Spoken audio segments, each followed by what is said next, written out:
Salam damai, gembala baik dan murah hati, sahabat Oase Rohani Katolik. Apa kabar Anda semua?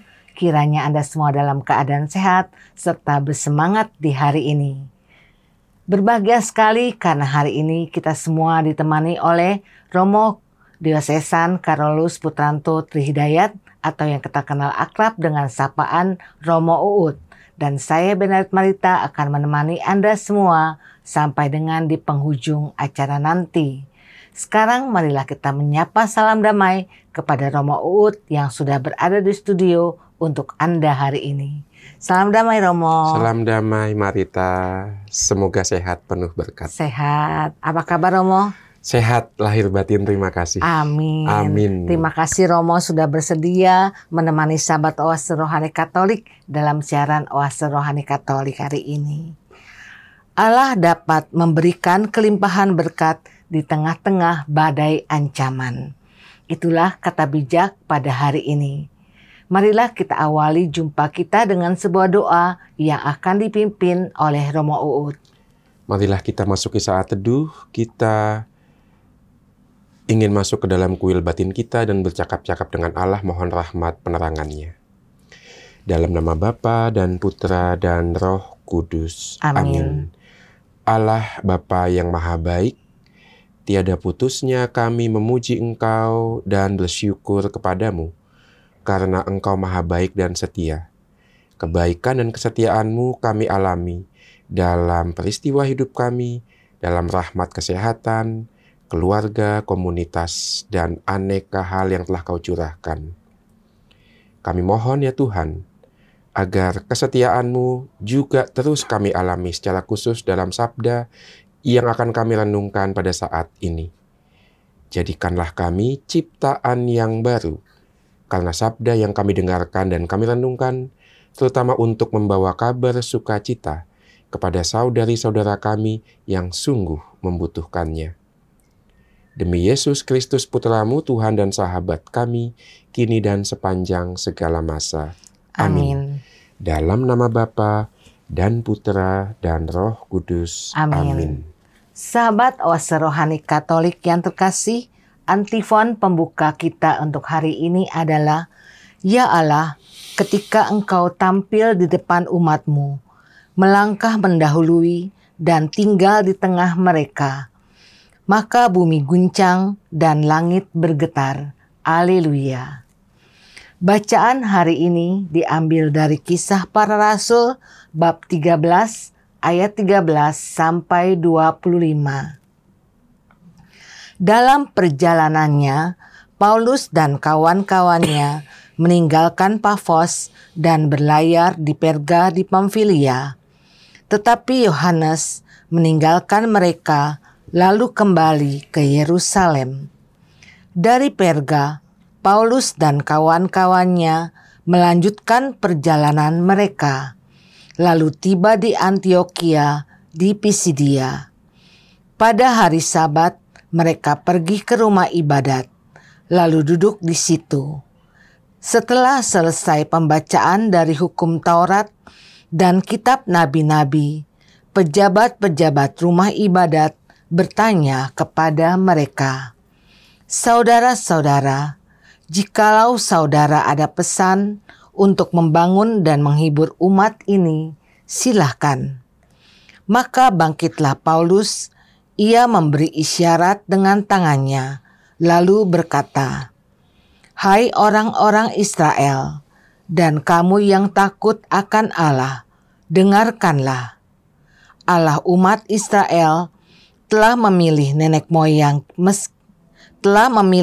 moyang kita dan membuat umat itu menjadi besar ketika mereka tinggal di Mesir sebagai orang asing.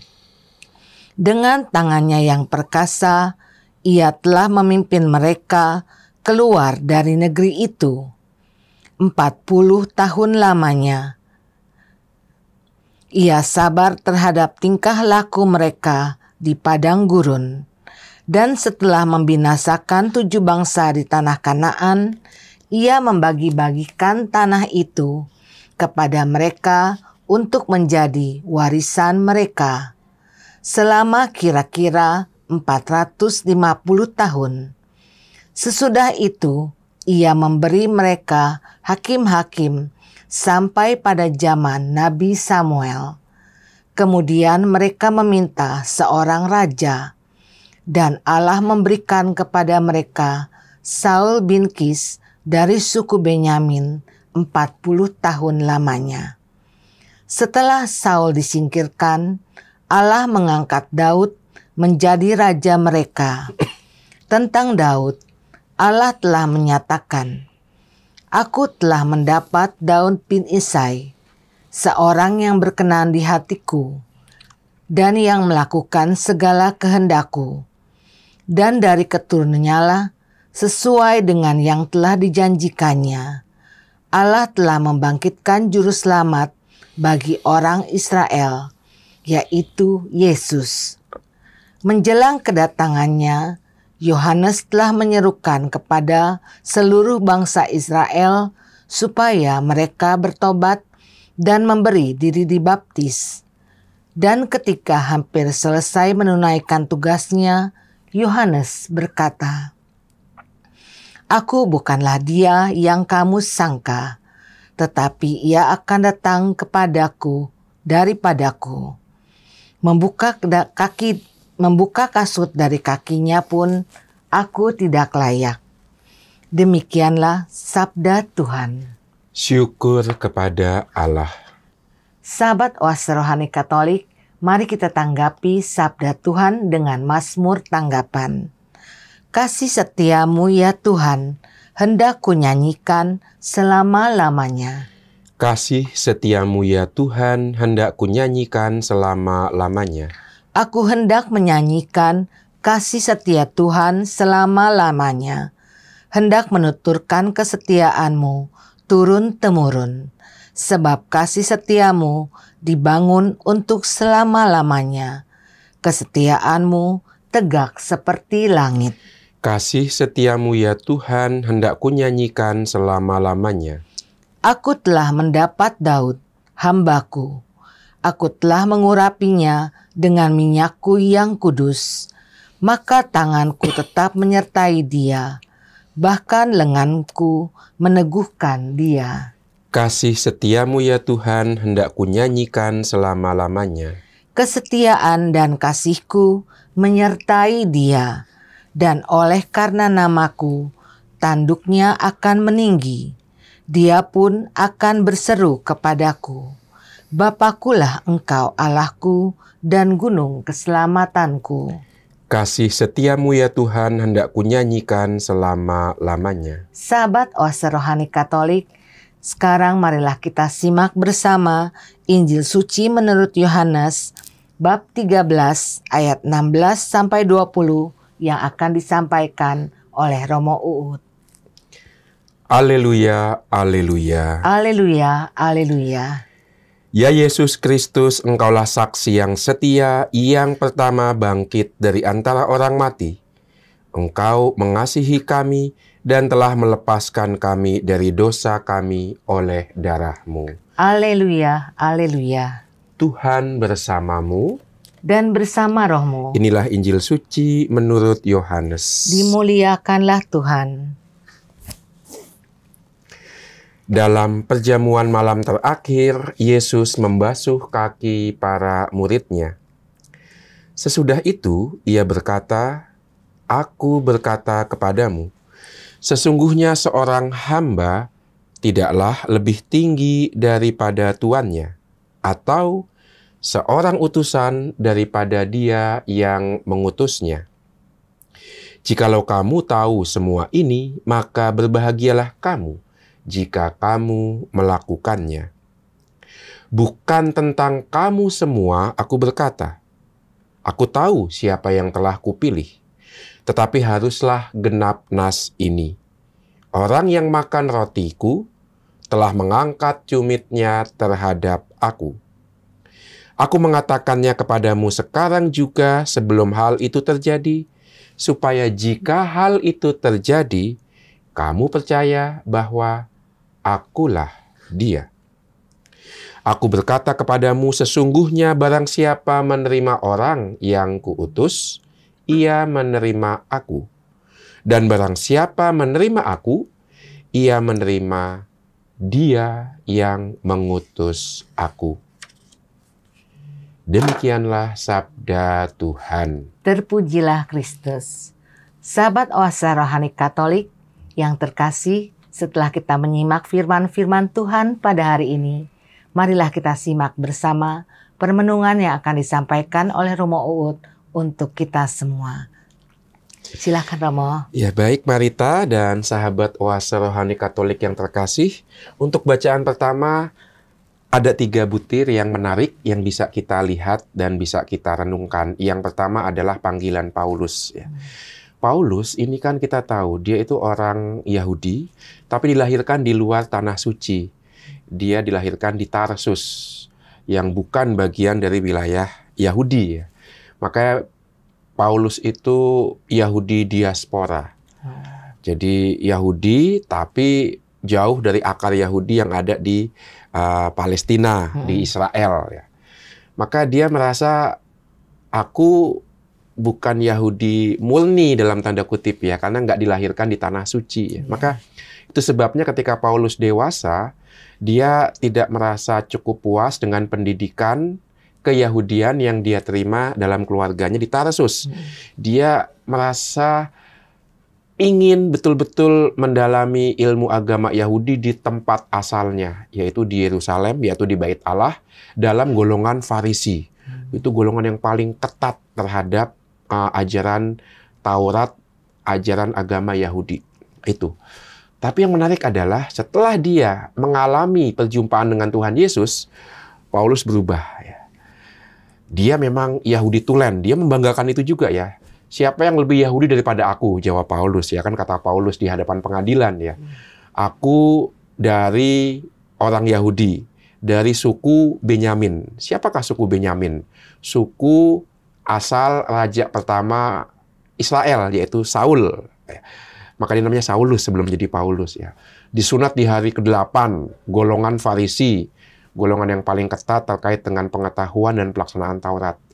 Itu semua dulu jadi kebanggaan Paulus. Tapi begitu mengenal Yesus, itu semua, kata Paulus, dianggap sampah. Ya. Jadi apa yang dia banggakan, apa yang dia kejar, apa yang dia impikan, sekarang semuanya itu menjadi sampah karena sudah terpikat dengan Tuhan Yesus. Maka kita lihat bacaan pertama. Dia berjalan keluar dari Yerusalem, keluar dari tanah suci, mengunjungi orang-orang yang dalam tanda kutip tidak tinggal di tanah suci, tapi di daerah yang jauh, yaitu dikatakan di Antioquia, di Pisidia. Dan di sana dia masuk ke rumah ibadat. Maka lihat, pengalaman iman berjumpa dengan Yesus itu adalah pengalaman yang mengubah. Pengalaman yang mengubah hidup. Paulus berubah. Kemudian juga Petrus berubah. Banyak orang yang berjumpa dengan Yesus dan mengalami Yesus yang bangkit, hidupnya berubah. Kita diundang untuk memohon rahmat yang sama, seperti yang dialami Paulus.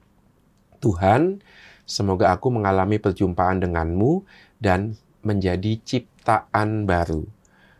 Nah ini kan nggak gampang ya. Kerap kali kan kita punya impian, punya keinginan yang bagi kita begitu berharga. Nah, ketika disentuh oleh Tuhan Yesus, pengalaman yang paling berharga bagi kita itu nanti kemudian akan menjadi nomor 2, dan Tuhan Yesus yang menjadi tempat dalam hati kita yang paling penting. Mungkin ilustrasi gambarannya, contohnya bisa kita lihat misalnya ya, misalnya ketika orang mengalami pertobatan di dalam penjara misalnya. Sebelum masuk penjara, wah ini saya ada cerita nih, sebelum masuk penjara orang itu nggak pernah ke gereja Katolik. Padahal dibaptis bayi, tapi sejak lulus SMA nggak pernah ke gereja Katolik. Tapi ketika masuk penjara, wah itu dia. Dia tentu ada masa-masa di mana dia merasa gagal, dia merasa dibuang, dia merasa ditolak oleh masyarakat, merasa sebagai celah dan aib bagi keluarga. Ya. Beberapa waktu dia mengalami down seperti itu, tetapi ketika dari blognya, dari selnya dia mendengar lagu-lagu pujian dari gereja, dia merasa mungkin ini saatnya aku sekarang memberi tempat dalam hatiku yang utama untuk Tuhan Yesus. Kadang-kadang di saat yang paling sulit, di saat yang nggak kita duga, hati kita diundang untuk terbuka dengan Tuhan Yesus. Contohnya dari kisah orang yang ada dalam penjara itu ya. Maka dalam penjara untuk pertama kalinya dia kembali ke dalam gereja, ikut Ekaristi, mendengarkan firman, dan mengalami perjumpaan dengan Tuhan Yesus justru di situ. Wah, itu menarik itu. Itu mengubah hidupnya, mengubah prioritasnya. Yesus sekarang yang menjadi yang paling utama. Seperti Santo Paulus dalam bacaan pertama. Itu poin yang pertama dikaitkan dengan panggilan Paulus. Poin yang kedua adalah, walaupun kekristenan, agama Kristen itu beda dengan agama Yahudi, tapi kita lihat agama Kristen itu menimba sumber tradisi dari agama Yahudi. Tidak bisa dilepaskan. Itu mudah kita lihat. Kitab suci kita itu kan ada dua bagian ya. Perjanjian lama, perjanjian baru. Atau perjanjian pertama dan perjanjian yang baru ya. Perjanjian yang pertama atau perjanjian lama itu kan kitab suci orang Yahudi. Maka tidak heran dalam bacaan pertama dikatakan sebelum Paulus mewartakan Tuhan, tentang Tuhan Yesus dan kerajaan yang dibawa oleh Tuhan Yesus, Paulus menjambarkan sejarah Israel. Hai orang-orang Israel, dan kamu yang takut akan Allah. Allah umat Israel telah memilih nenek moyang kita dan seterusnya disebut. Keluaran dari Mesir, disebut juga raja pertama Israel Saul, sampai kemudian Raja Daud. Tuhan Yesus tidak bisa kita kenal tanpa background agama Yahudi, tanpa akrab dengan kitab suci. Singkatnya seperti itu. Maka itu Paulus menjabarkan kembali isi kitab suci Yahudi sebelum dia mewartakan siapakah Tuhan Yesus. Dikatakan oleh Santo Hieronymus, barang siapa tidak membaca kitab suci, tidak mengenal kitab suci, dia tidak mengenal Yesus juga. Ini. Jadi memang kita bisa punya pengalaman akan Yesus, seperti teman saya di penjara tadi. Tetapi pengalaman akan Tuhan itu diperteguh, bersumber, dan mendapatkan penegasannya ketika kita membaca kitab suci. Ini pentingnya kitab suci. Dan kalau kita cermati, teman-teman yang ada di penjara itu rajin baca kitab suci. Karena teman-teman ini betul-betul sekarang andalannya hanyalah Tuhan Yesus. Kalau mengandalkan manusia, teman-teman ini nggak punya kekuatan. Karena begitu membayangkan keluarga, masyarakat, teman-teman merasa tidak pantas ya, kan tinggal di penjara. Lalu siapa yang bisa diandalkan? Tuhan Yesus. Bagaimana mengenal Tuhan Yesus? Dengan rajin membaca dan merenungkan kitab suci. Maka kalau saya homili di sana ya, saya nggak banyak ngomong, tapi saya mengadakan kuis kitab suci. Ya. Jadi teman-teman aktif gitu kan, misalnya siapa yang tahu nama 4 sungai yang melewati Taman Eden? Wah, tahu tuh di sana semua. Sungai Gihon, Pison, Efrat, dan Tigris. Nah itu. Jadi kelihatan bahwa teman-teman dalam penjara itu tiap hari punya persekutuan doa, merenungkan kitab suci, mendalaminya. Karena memang mereka mau mengandalkan Yesus, dan Yesus makin dikenal sambil merenungkan kitab suci. Kita yang tidak di dalam penjara diundang melakukan hal yang sama. Siapa andalan kita ya? Kalau kita betul-betul mengandalkan Yesus, maka seperti yang dibuat oleh Maria, saudaranya Marta, seperti yang dibuat oleh perempuan yang membasuh kaki Yesus di rumah Simon orang Farisi, yang dibuat oleh orang yang kerasukan setan dan disembuhkan oleh Tuhan Yesus. Apa yang mereka buat? Duduk di bawah kaki Yesus dan mendengarkan. Kita juga melakukan hal yang sama. Duduk dan mendengarkan firman Tuhan dengan cara membaca dan merenungkan kitab suci. Disitulah kita kemudian bisa semakin mengenal siapakah Yesus dan mengandalkan Dia. Itu poin yang kedua. Dan yang poin yang ketiga adalah Paulus. Wah, kembali ke Paulus nih. Paulus tentu akrab dengan kitab suci ya. Dia orang Farisi, orang Yahudi ya pasti akrab ya. Tetapi yang menarik adalah Paulus itu sebelum menjadi Rasul Yesus, dia kan pembunuh ya. Iya, pembunuh. Pembunuh pengikut Yesus, disebut pengikut jalan. Ketika Stefanus dirajam, Saulus ada di situ. Dia menyetujui eksekusi atas Stefanus. Ya. Maka lihat bagaimana pengalaman yang mengubah Saulus menjadi Paulus itu pengalaman bukan pertobatan dari baik menjadi jahat, tapi perubahan prioritas. Dulu Saulus memprioritaskan pelaksanaan hukum Taurat. Sekarang Paulus memprioritaskan pelaksanaan perintah Yesus, pribadi Yesus yang paling utama. Yang mau saya tekankan adalah, kalau Yesus sudah memilih kita, kalau Yesus sudah menunjuk dan meminta kita sebagai alatnya, Yesus tidak memperhitungkan masa lalu kita. Ya. Saulus masa lalunya kurang jelek apa coba, ya kan? Tapi Yesus tidak lagi memperhitungkan itu. Demikian juga kita diundang untuk juga tidak terikat pada masa lalu kita. Kadang-kadang kan kita punya masa lalu yang tidak begitu menyenangkan, ya. Dan semakin beranjaknya usia, masa lalu semakin kuat. Ya. Saulus punya masa lalu, tetapi dia sekarang menatap masa depan. Maka ada satu ungkapan yang bagus, ya. Masa lalu itu sudah lewat. Masa kini itu untuk mempraktekkan kasih. Masa depan itu untuk mempraktekkan harapan. Jadi Paulus mempraktekkan kasih di masa kininya dia, karena dia menatap masa depan, yaitu kehidupan kekal yang Tuhan janjikan. Kita diundang melakukan hal yang sama. Seburuk-buruknya masa lalu kita, situasi hidup kita, kesalahan yang sudah kita buat di masa lalu, tidak menghalangi Tuhan untuk meminta kita menjadi alat kasih-Nya di saat ini untuk kehidupan, kebahagiaan abadi di masa depan yang Dia janjikan. Ini 3 butir yang bisa kita tarik dari bacaan pertama. Terima kasih Romo Uut. Romo, bagaimana cara membaca kitab suci yang baik agar kita dapat memahaminya, Romo? Kadang-kadang sulit sekali memahami kitab suci. Betul. Gimana memulainya, Romo? Ya, paling mudah adalah dengan mengikuti kalender liturgi. Jadi malam sebelum tidur atau sore baca bacaan yang akan kita dengarkan untuk misa besok pagi. Itu kalau bacanya malam-malam, ya. Kalau baca kitab sucinya siang atau pagi, ulang apa yang sudah kita dengarkan dalam baca perayaan Ekaristi hari itu, ya. Jadi ikuti kalender liturgi.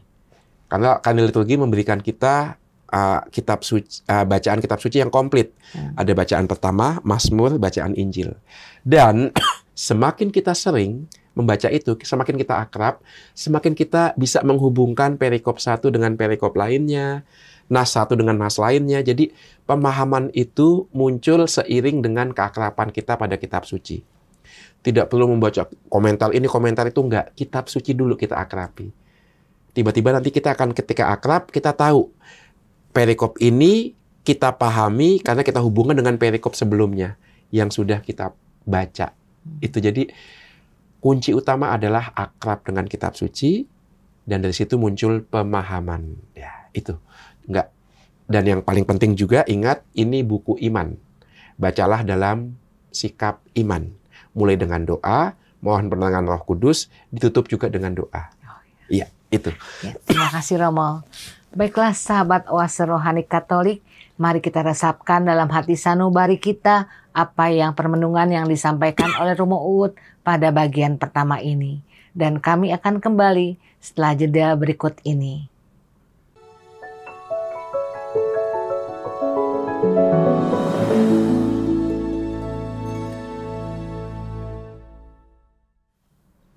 Sahabat Oase Rohani Katolik, kembali Anda menyimak siaran Oase Rohani Katolik pada hari ini.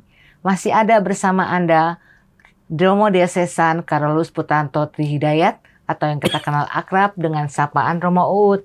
Dan saya Bernadette Marita akan menemani Romo Uut dan Anda semua sampai di penghujung acara nanti. Bagi yang mau bertanya, mengirimkan usul atau saran, silahkan Anda kirim ke alamat email kami orkkaj2021@gmail.com, atau Anda semua dapat kirim WA ke nomor 0881 0251 334438. Baiklah sahabat Oase Rohani Katolik, kita kembali ke Romo Uut untuk menyimak permenungan di bagian kedua ini. Silahkan Romo. Ya, baik, terima kasih. Kita lanjutkan, sekarang kita ke dalam Injil hari ini yang kita dengarkan dari Injil Yohanes 13, 16-20. Ini kisah perjamuan malam terakhir yang dalam Injil Yohanes itu tidak ada perjamuannya, tidak dikisahkan. Yesus membagikan roti, membagikan piala berisi anggur, nggak dikisahkan. Sebagaimana kita tahu dalam kisah perjamuan malam terakhir versi Injil Yohanes, fokusnya adalah pembasuhan kaki. Sementara membagi roti itu sudah ada dalam Yohanes bab 6 sebelumnya. Ketika di bab itu Yesus mengatakan, akulah roti hidup. Jadi ini cara Yohanes untuk menjelaskan sebenarnya apa sih artinya Yesus itu memberikan dirinya sebagai korban. Artinya ini, yaitu saling melayani.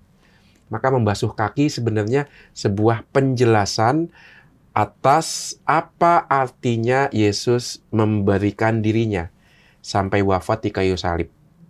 Yaitu mau melayani kita, mau membasuh kita, mau dekat dengan kita, sehingga kita tidak takut menghadap Tuhan. Karena Tuhan mau merendahkan diri seperti seorang hamba. Santo Paulus sudah menjelaskan itu dalam suratnya kepada umat di Filipi. Ketika dia mengatakan, walau Allah ia mengosongkan diri dan mengambil rupa dan menjadi manusia, mengambil rupa seorang hamba. Inilah yang mau dijelaskan oleh Yohanes Penginjil terkait dengan apa artinya Yesus menyerahkan diri di kayu salib, dan itu sudah dibuat secara simbolis dalam perjamuan malam terakhir. Maka pembasuhan kaki itu intinya. Yang menarik dari pembasuhan kaki adalah ini bukan sekedar upacara, tetapi ini punya sesuatu yang begitu luar biasa. Maka pembasuhan kaki tidak hanya simbol, tapi simbol sekaligus mewujudkan apa yang mau disampaikan. Ini pembasuhan kaki. Dalam pengalaman saya sebagai imam, ketika merayakan Kamis Putih dan di situ ada pembasuhan kaki, itu tidak pernah orang yang saya basuh kakinya yang tidak menangis. Padahal kan hanya dibasuh, kok sampai nangis tuh apa gitu kan ya. Maka menarik di sini.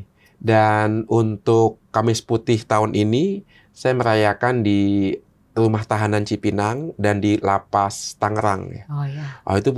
Itu juga pengalaman luar biasa di kedua tempat itu ya. Yang menarik adalah ketika di Lapas Tangerang. Saya membasuh kaki 12 warga binaan, tapi dari 12 itu ada satu yang saya basuh, di kakinya ada tato naga. Sebelah kanan. Sebelah kiri tato setan. Saya basuh kakinya pakai air, saya lap. Tapi pas mau cium saya bertanya, saya cium nggak ya tato-tato ini ya? Masa tato naga sama tato setan di kaki saya cium. Tapi kemudian saya punya keyakinan kalau sudah dibasuh, sudah diseka, artinya sudah menerima pelayanan Tuhan. Kenapa nggak dicium? Maka saya cium juga tato-tato itu ya yang ada di kaki. Sebuah pengalaman menarik bagi saya, meneguhkan saya bahwa dengan wafat di kayu salib, Tuhan Yesus juga membasuh semua kelemahan dan dosa kita. Apapun dalam tanda kutip ya, tato-tato yang kita pasang dalam hidup kita ya. Mau tato naga, tato setan, tato golok ya. Semua tato-tato itu dibasuh oleh Yesus dan dicium oleh Dia. Mau mengatakan, kamu berharga di mataku.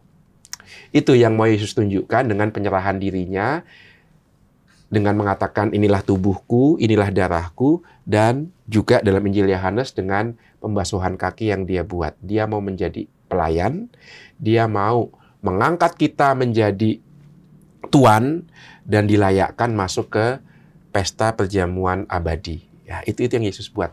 Kalau kita lihat dari sejarah katekese misalnya ya, pembasuhan kaki seperti yang kita temukan dalam Injil Yohanes itu menjadi salah satu ritual dalam pembaptisan menurut ritus gereja Milan di abad ketiga, abad keempat ya. Jadi dalam ritual pembaptisan di keuskupan Milan di abad ketiga, abad keempat, itu tidak hanya ada penenggelaman ke dalam kolam baptis, tapi juga ada pembasuhan kaki. Sebelum ikut ekaristi. Maka lihat bagaimana pembaptisan itu diidentikan dengan pembasuhan kaki, supaya orang layak ikut perjamuan ekaristi. Makanya orang tidak bisa ikut perjamuan Ekaristi kalau tidak dibaptis lebih dahulu. Seperti tidak bisa seorang tamu ikut perjamuan tuan rumah kalau belum dibasuh kakinya. Maka pembasuhan kaki menurut Keuskupan Milan di abad ketiga, abad keempat, itu simbol pembaptisan yang melayakkan orang yang dibaptis ambil bagian dalam perjamuan ilahi, yaitu perjamuan Ekaristi. Itulah makna pembaptisan, itulah makna pembasuhan. Yesus sendiri yang menjadi korban dalam Ekaristi, tapi Yesus sendiri juga yang melayakkan kita ambil bagian dalam perjamuan Ekaristi. Perjamuan Ekaristi itu bukan hanya upacara, itu perjamuan surgawi. Dalam perjamuan Ekaristi, para kudus ambil bagian, para malaikat ambil bagian. Kita yang di dunia kok bisa ambil bagian? Karena kita sudah dilayakkan melalui pembaptisan, yang disimbolkan juga salah satunya melalui pembasuhan kaki ini. Itu makna pembasuhan kaki, perendahan diri Yesus supaya kita dinaikkan, dilayakkan, punya martabat ilahi, sehingga bisa ambil bagian dalam perjamuan surgawi. Menyantap roti surgawi, roti para malaikat, yaitu Yesus sendiri. Maka kalau Yesus sebagai guru dan Tuhan sudah mempraktekkan itu, kita diundang melakukan hal yang sama. Kita diundang untuk mengangkat martabat orang-orang yang merasa dipinggirkan. Kita diundang untuk membuat banyak pribadi yang hidupnya kehilangan makna, kembali menemukan maknanya. Yang paling sederhana adalah dengan menyapa saudara-saudari kita ini, memandang saudara-saudari kita ini sebagai saudara. Kadang-kadang, dalam pergaulan kita setiap hari, kita kan membeda-bedakan pribadi. Ada yang layak, ada yang tidak layak. Ada yang pantas, ada yang nggak pantas. Biasanya yang dianggap pantas itu yang hebat-hebat ya. Yang pintar, yang ganteng, yang cantik, yang penampilannya wow gitu ya. Tapi bukan itu yang Yesus buat.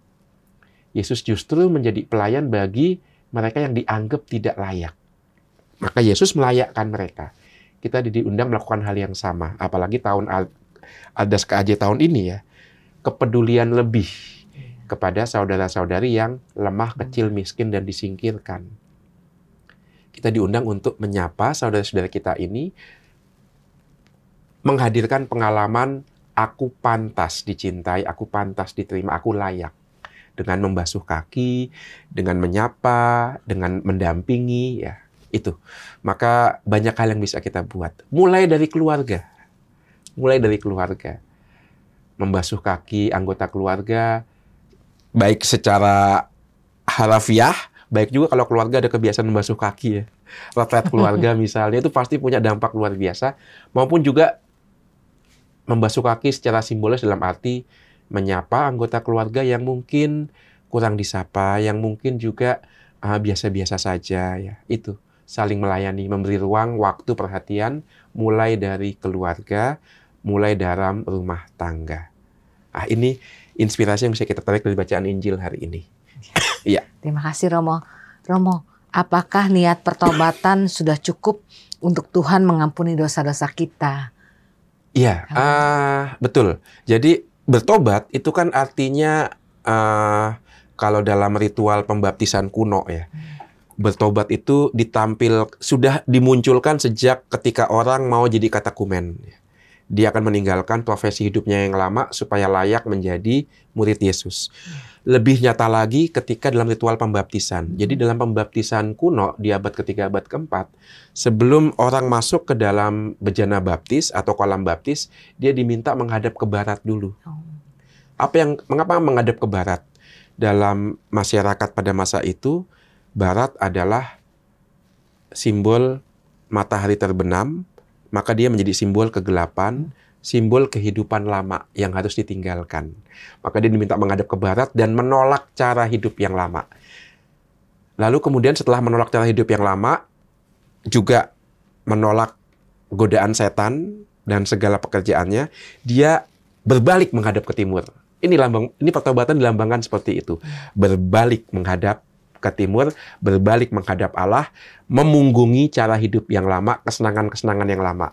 Dan dengan menghadap ke timur, dia berjalan masuk ke kolam baptis, siap aku milik Tuhan. Maka aku akan melakukan segala hal yang Tuhan perintahkan. Maka pertobatan itu divisualisasikan dari pelaksanaan sakramen baptis. Itu sebenarnya kita buat juga ketika kita membaharui janji baptis. Ya. Maka apakah sikap tobat perlu? Sikap tobat perlu, tetapi langkah pertama bukan kita. Sikap tobat muncul, kita berani memunggungi masa lalu kita berani memunggungi cara hidup kita yang lama, karena kita sudah disentuh oleh cinta Tuhan. Seperti Paulus, yang sudah kita bahas dalam bacaan pertama ya. Jadi pertobatan kita bukan pertobatan semata-mata moral. Ya. Aku mau hidup baik, enggak. Pertobatan sejati itu muncul karena sadar Tuhan sudah begitu baik dalam hidupku. Sekarang aku mau hidup di bawah cinta Tuhan itu. Itu level rohani, itu level iman, itu level kehidupan rohani kita. Kita bisa bertobat karena Tuhan memanggil kita, menyentuh kita, mencintai kita. Ketika kita sadar sudah dicintai begitu besar, pertobatan sejati akan muncul. Romo, adakah pesan-pesan Romo untuk sahabat Oase Rohani Katolik dari bacaan-bacaan hari ini? Iya, dari bacaan-bacaan hari ini kita diundang untuk mengikuti Tuhan Yesus yang membasuh kaki para muridnya, menjadi pelayan untuk para muridnya, mengikuti ajaran Yesus seperti yang dibuat oleh Santo Paulus. Dia memunggungi apa yang dulu dia cari, sekarang dia menghadap Yesus sepenuhnya. Karena sudah merasakan arti dicintai oleh Tuhan Yesus. Kita diundang melakukan hal yang sama. Akrab dengan Tuhan Yesus untuk bisa membagikan cintanya kepada saudara-saudara kita yang sangat membutuhkan makna hidup. Mengisi kekosongan hidup saudara-saudara kita ini. Kita isi dengan apa? Dengan kehadiran Tuhan dalam diri kita. Maka biarkanlah orang mengalami cinta Tuhan melalui kita. Bukan kita yang mencintai, tapi Yesus yang mencintai melalui kita. Terima kasih Romo. Baiklah sahabat Oase Rohani Katolik, dengan demikian usahlah sudah jumpa kita dalam Oase Rohani Katolik hari ini. Romo Diosesan Carolus Putranto Tridayat dan saya Bernadette Marita mohon pamit dari ruang dengar Anda. Kami mengucapkan salam damai, tetap semangat dan tersenyum.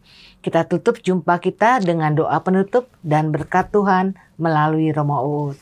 Mari kita masuki saat teduh kembali untuk mohon berkat Tuhan dan untuk mohon berkat juga agar sabdanya tertanam dalam hati kita, tumbuh dan berbuah dalam kesaksian, kasih, harapan, dan iman. Dalam nama Bapa dan Putra dan Roh Kudus. Amin. Syukuri Allah untuk firman-Mu yang Kau taburkan dalam kesempatan ini. Semoga daya Roh Kudus-Mu menjadikan hati kami ladang yang subur bagi benih firman-Mu, dapat tumbuh dan berkembang dan berbuah dalam kesaksian hidup kami, terutama membagikan kasih dengan sikap dan kata kepada saudara-saudari yang sangat membutuhkannya, mulai dalam keluarga, gereja, dan masyarakat. Bunda Maria, teladan, pendengar dan pelaku firman, doakanlah kami anak-anak-Mu. Tuhan bersamamu. Dan bersama Romo. Semoga kita semua, keluarga dan komunitas kita, dan rencana karya baik yang Tuhan percayakan kepada kita, dituntun, dilindungi, dan diberkati oleh Allah yang Maha Kuasa, Bapa dan Putra dan Roh Kudus. Amin. Terima kasih Romo. Baiklah sahabat Oase Rohani Katolik yang terkasih, sampai jumpa lagi di siaran Oase Rohani Katolik berikutnya. Tuhan memberkati.